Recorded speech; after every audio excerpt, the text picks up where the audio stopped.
Essa aqui é uma nota de $1. À primeira vista, ela pode parecer só um pedaço de papel, mas ela representa o poder do maior império econômico da história moderna.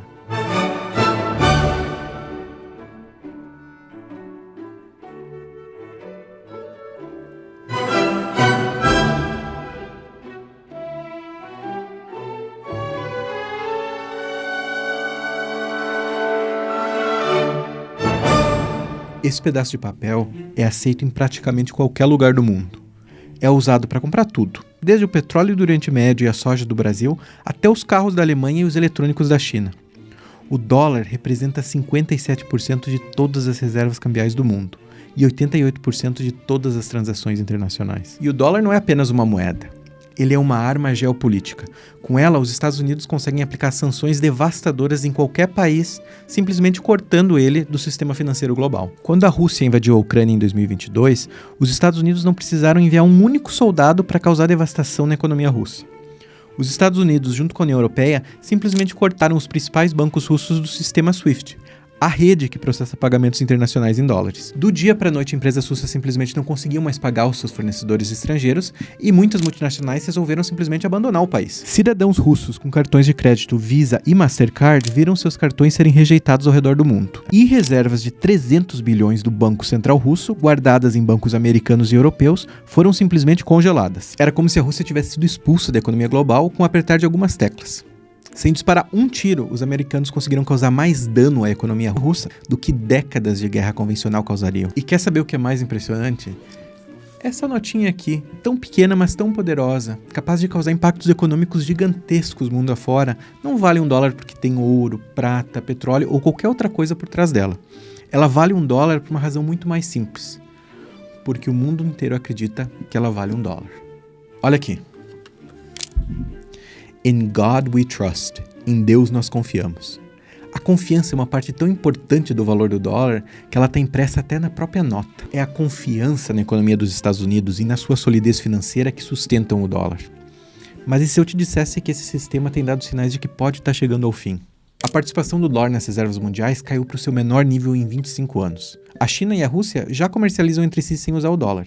E aqui no Brasil, o presidente Lula não para de falar sobre o dólar. Ninguém determinou que o dólar é a moeda padrão. Em que fórum foi determinado? A confiança no dólar está sendo testada como nunca antes. E os Estados Unidos entendem isso. De fato, o presidente Trump vê isso como uma ameaça existencial. Recentemente, ele declarou que perder o status do dólar como moeda de reserva global seria equivalente a perder uma guerra mundial. And if we lost the world standard dollar, that would be like losing a war, a major world war. We would not be the same country any longer. We're not going to let that happen. E ele já ameaçou impor tarifas de 100% sobre os BRICS se eles criarem alternativas ao dólar. A coisa tá ficando feia, meus amigos. E com a incerteza do futuro que nos espera, esse vídeo vai tentar responder duas perguntas. Como o dólar se tornou a moeda de reserva global e por que o Trump tá tão focado em manter o status do dólar na economia mundial? Para entender como a gente chegou aqui, a gente precisa primeiro voltar ao verão de 1944.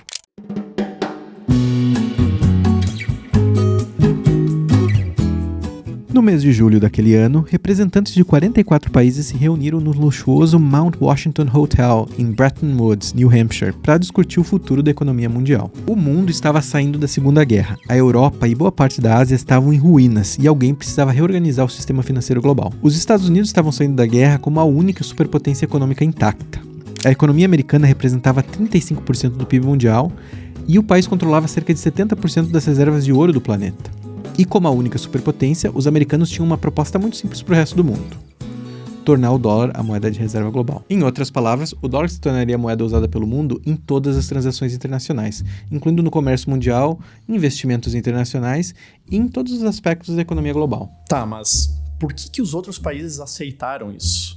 Afinal, apesar de ser uma superpotência, os Estados Unidos tinham alguns problemas fiscais bem sérios na época. Para financiar a participação americana na Segunda Guerra, os Estados Unidos emitiram uma fortuna em títulos de guerra, que fizeram a dívida pública americana saltar de 50% do PIB americano em 1939 para mais de 90% em 1944. Bom, a resposta para por que os outros países aceitaram a proposta dos Estados Unidos, mesmo eles tendo esses problemas fiscais, está na conversibilidade em ouro. A proposta dos Estados Unidos assegurava que o dólar americano seria conversível em ouro a uma taxa fixa de $35 por onça, e propunha que todas as outras moedas fossem atreladas ao dólar. Ou seja, o dólar americano não seria só um pedaço de papel verde com a cara do George Washington estampada.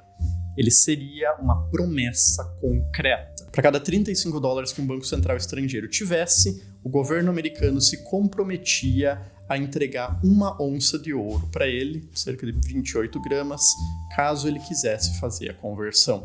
E é importante frisar justamente isso. O sistema de conversibilidade só valia para bancos centrais e autoridades monetárias estrangeiras. Se o cidadão comum, seja ele americano ou estrangeiro, quisesse converter seus dólares em onças de ouro, aí o governo americano não fazia nada. De qualquer maneira, essa conversibilidade funcionava como uma trava, um mecanismo que impedia os Estados Unidos de simplesmente imprimir dinheiro sem limites. Deixa eu explicar como que isso funcionava na prática. Se o governo americano gastasse mais do que arrecadava e começasse a emitir dólares para cobrir o rombo, mais dólares entrariam em circulação. Com mais dólares no mercado, o preço de todos os bens, incluindo o do ouro, subiria de, digamos que $35 para $40. E é aí que vinha o problema para os americanos. Qualquer banco central estrangeiro poderia pegar os seus dólares, ir até o Banco Central americano, o Fed, e trocar eles por ouro a uma taxa fixa de $35 a onça.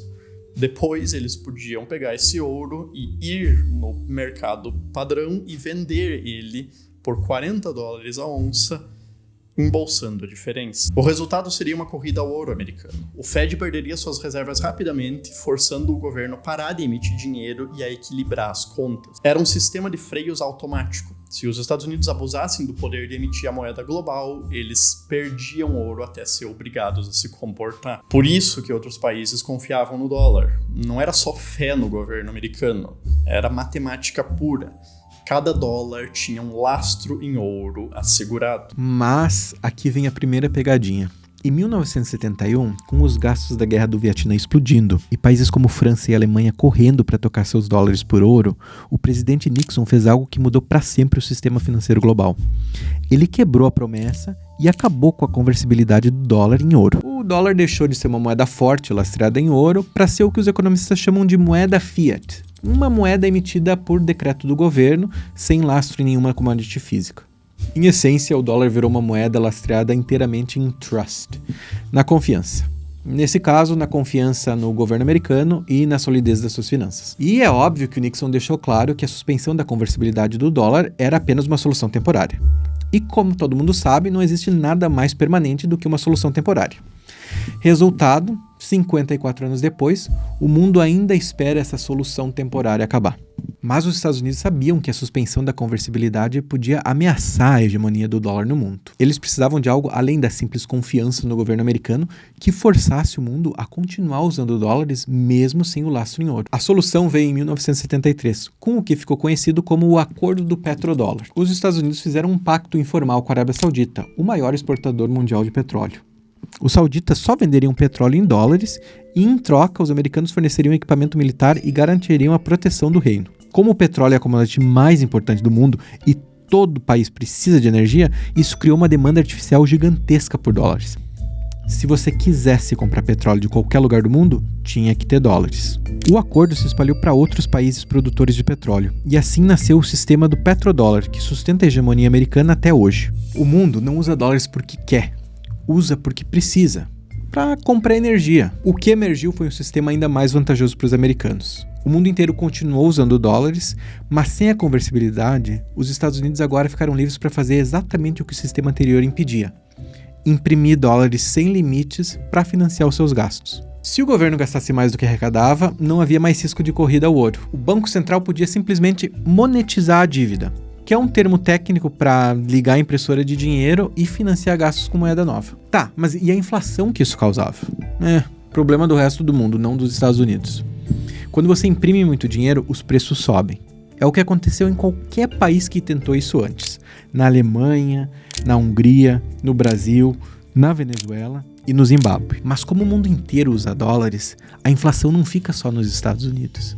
Ela se espalha globalmente. Em outras palavras, os americanos exportam a inflação causada pelos seus próprios gastos excessivos para o mundo inteiro. Mas e por que o mundo continua aceitando isso? É simples. A gente não tem escolha. Atualmente, cerca de 57% de todas as reservas cambiais do mundo estão em dólares. Para comparação, o euro, que está em segundo lugar, representa apenas 20%. Mas o domínio do dólar vai muito além das reservas. Cerca de 88% de todas as transações internacionais são feitas em dólares, mesmo quando não envolvem os Estados Unidos. No comércio mundial, a realidade é a mesma. Pagamentos em dólar representam 96% do comércio internacional nas Américas, 74% do comércio na Ásia e 79% no resto do mundo, com exceção da Europa, onde o euro prevalece. Se o Brasil quiser comprar petróleo da Arábia Saudita, ele precisa de dólares. Se a Alemanha quiser vender carros para o Japão, ela precisa de dólares. E se a China quiser comprar soja do Brasil, bom, você já entendeu. O mundo aceita o dólar porque hoje não existe nenhuma alternativa a ele em grande escala. Isso cria o que alguns economistas chamam de privilégio exorbitante dos Estados Unidos. Em primeiro, os Estados Unidos podem importar qualquer coisa simplesmente imprimindo dólares. Enquanto outros países precisam produzir algo de valor para poder trocar por moeda estrangeira e daí utilizar ela nas transações internacionais, os Estados Unidos podem simplesmente ligar a impressora. Em segundo, como o mundo todo precisa de dólares, existe uma demanda constante e gigantesca pela moeda americana, o que mantém o seu valor artificialmente elevado e aumenta o poder de compra dos americanos em relação ao resto do mundo. Em terceiro, os Estados Unidos podem aplicar sanções econômicas devastadoras a qualquer país no mundo, simplesmente cortando seu acesso ao sistema financeiro baseado em dólar. Quase como se eles fossem os donos da internet financeira mundial. E em quarto, eles podem se endividar na própria moeda em um nível maior do que quase qualquer outro país.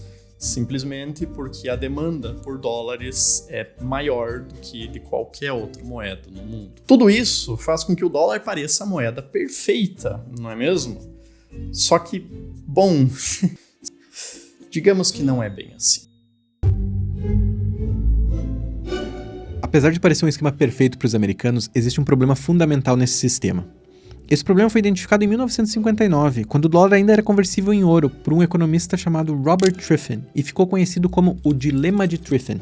O Dilema de Triffin diz que para o mundo ter dólares suficientes para funcionar, os Estados Unidos precisam gastar mais do que arrecadam, ou seja, precisam ter déficits comerciais e orçamentários. Esses déficits são a maneira de jogar dólares na economia mundial, garantindo que o mundo tenha moeda o suficiente para realizar todas as transações internacionais. O problema é que se os americanos fazem isso por muito tempo, a confiança no dólar como moeda de reserva global começa a ruir, porque o mundo todo vê que os Estados Unidos estão se endividando cada vez mais. É uma contradição. Você precisa ter déficits para ser a moeda de reserva do mundo, mas o fato que você tem déficits destrói a confiança no seu status como emissor da moeda de reserva do mundo. Ou seja, ou você mantém uma moeda forte e confiável através de superávites, ou você fornece liquidez para o mundo através de déficits que acabam prejudicando a confiança na sua moeda a longo prazo. Os dois, ao mesmo tempo, no longo prazo, não dá. O Triffin previu em 1959 que o sistema de Bretton Woods iria colapsar exatamente por isso. E em 1971, a sua teoria se provou correta, com a decisão do Nixon de abandonar a conversibilidade do dólar. Mas, conforme a gente já explicou, os Estados Unidos não desistiram de ter o dólar como moeda de reserva global. Eles continuaram tentando se apegar a esse status, mesmo sem lastro algum, através do petrodólar. E o problema é que isso trouxe algumas consequências sérias para a economia americana. Desde os anos 70, os Estados Unidos passam por um processo de desindustrialização brutal. A participação da indústria no PIB americano caiu de 24% em 1970 para apenas 9,7% hoje. Apesar da desindustrialização americana ter vários motivos, A valorização do dólar, resultado do seu status como moeda de reserva global, é um dos grandes fatores para o declínio industrial americano. Ao mesmo tempo que um dólar valorizado aumenta o poder de compra dos americanos, fazendo os produtos importados ficarem relativamente mais baratos, ele também encarece todas as exportações americanas no mercado internacional. Mas como os americanos entenderam por muito tempo que para manter o dólar como moeda de reserva global eles precisavam importar mais do que exportar, nada foi feito para mudar essa situação. O resultado disso é que desde 1971 os Estados Unidos acumularam déficits comerciais todos os anos, com exceção de 1975. Em outras palavras, eles importam mais do que exportam há mais de 50 anos consecutivos. O déficit comercial americano em 2024 foi de aproximadamente 1,2 trilhão de dólares. Isso significa que os Estados Unidos consumiram 1 trilhão e 200 bilhões de dólares a mais em bens e serviços do que eles produziram durante o ano. E o resto do mundo acabou financiando essa diferença. O Brasil, por exemplo, mantém cerca de 350 bilhões de dólares em reservas internacionais, incluindo mais de 200 bilhões em títulos do Tesouro americano. Em outras palavras, nós emprestamos mais de 200 bilhões para os Estados Unidos a juros baixíssimos para que eles possam continuar financiando os seus déficits. E não somos só nós. O Japão sozinho tem mais de 1,1 trilhão de dólares em títulos do Tesouro americano. A China tem mais de 750 bilhões de dólares. E por aí vai. São muitos países, incluindo economias relativamente pequenas, que hoje financiam a dívida trilionária dos Estados Unidos. E aqui chegamos a um ponto interessante: as políticas comerciais do governo Trump. O Trump está tentando fazer algo que é teoricamente impossível dentro do dilema de Triffin: reduzir o déficit comercial americano enquanto mantém o dólar como moeda de reserva global. E aqui está o problema. Se os Estados Unidos conseguirem reduzir drasticamente o seu déficit comercial, menos dólares vão circular pelo mundo. E se tem menos dólares circulando no mundo, como é que os outros países vão fazer comércio internacional? É como se o Trump estivesse tentando secar o poço e ao mesmo tempo continuar vendendo água para todo mundo. Não dá. Se o Trump conseguir o que quer, ele pode estar acelerando o fim da hegemonia do dólar. Porque se os Estados Unidos não fornecem dólares para o resto do mundo através de déficits comerciais, o resto do mundo vai encontrar outras moedas para usar. É a definição perfeita de cuidado com o que você deseja. A gente parece estar entrando em um período preocupante da história econômica. Um período já previsto por Triffin lá no final dos anos 50. Com um acúmulo de mais de 50 anos de déficits, a dívida pública dos Estados Unidos está se tornando insustentável. Hoje, ela já passa de 36,2 trilhões, o equivalente a 120% do PIB dos Estados Unidos. Mas aqui está o detalhe que poucos percebem. Só em 2024, os Estados Unidos arrecadaram 4,9 trilhões de dólares, mas gastaram 6,8 trilhões. Isso significa que em um ano, o déficit deles foi de 1,8 trilhão de dólares. Só em juros da dívida, os Estados Unidos gastaram 1,1 trilhão ano passado. Isso é mais do que o orçamento federal inteiro do Brasil no mesmo ano. O que mais surpreende é a velocidade com qual a dívida americana e os gastos com os juros dela têm aumentado. O valor gasto para pagar os juros da dívida americana praticamente dobrou nos últimos 5 anos. E a tendência é piorar. O presidente Trump anunciou recentemente um corte de impostos histórico, que vai aumentar o déficit americano em 3,4 trilhões nos próximos 10 anos. O resultado é que o Congressional Budget Office, a agência federal americana que monitora o orçamento e os gastos governamentais nos Estados Unidos, prevê que a dívida pública americana vai subir 64% e atingir 56,9 trilhões de dólares nos próximos 10 anos. Mas até aqui tudo bem, né? Afinal, eles podem simplesmente imprimir mais dólares para pagar essa dívida. O problema é que existe um limite para quanto você pode abusar dessa máquina de imprimir dinheiro antes que as pessoas percebam que é simplesmente insustentável. A confiança pode até estar impressa nas notas de dólares, mas ela está cada vez menos presente na cabeça dos agentes econômicos ao redor do mundo. Lembra quando a gente falou que atualmente cerca de 57% de todas as reservas cambiais do mundo estão em dólares? Bom, apesar desse número parecer alto, esse é o valor mais baixo de participação do dólar em reservas cambiais no mundo em 25 anos. No ano 2000, o dólar representava cerca de 71% de todas as reservas mundiais. E esse número vem baixando ano após ano. Essa mudança pode parecer pequena, mas ela é uma queda consistente e acelerada. E mais importante ainda, outros países já estão ativamente procurando alternativas. A China e a Rússia já fazem comércio bilateral utilizando as suas próprias moedas para 90% das transações, fruto especialmente das sanções econômicas que a Rússia recebeu, excluindo ela do sistema financeiro global. Os países do BRICS estão estudando maneiras de reduzir o uso do dólar em transações entre os países membros, e além da Rússia, a China está fechando acordos com o Irã e outros países do globo para que eles aceitem vender petróleo em yuan, ao invés de utilizar dólares. Lembra o que a gente falou do petrodólar? Pois é, esses acordos estão possibilitando o surgimento de alternativas como o Petro-Yuan. Cada uma dessas iniciativas individualmente pode parecer pequena, e de fato elas são, mas juntas elas representam pequenas rachaduras na fundação do sistema financeiro global.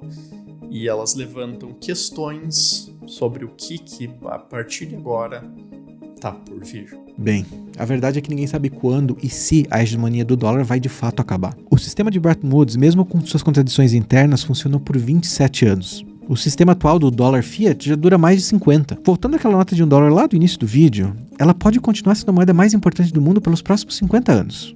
Ou ela pode estar se encaminhando para se tornar apenas mais um pedaço de papel colorido com um valor histórico muito maior do que financeiro, como tantas outras moedas antes dela. A única certeza é a incerteza, especialmente com relação ao que vem depois.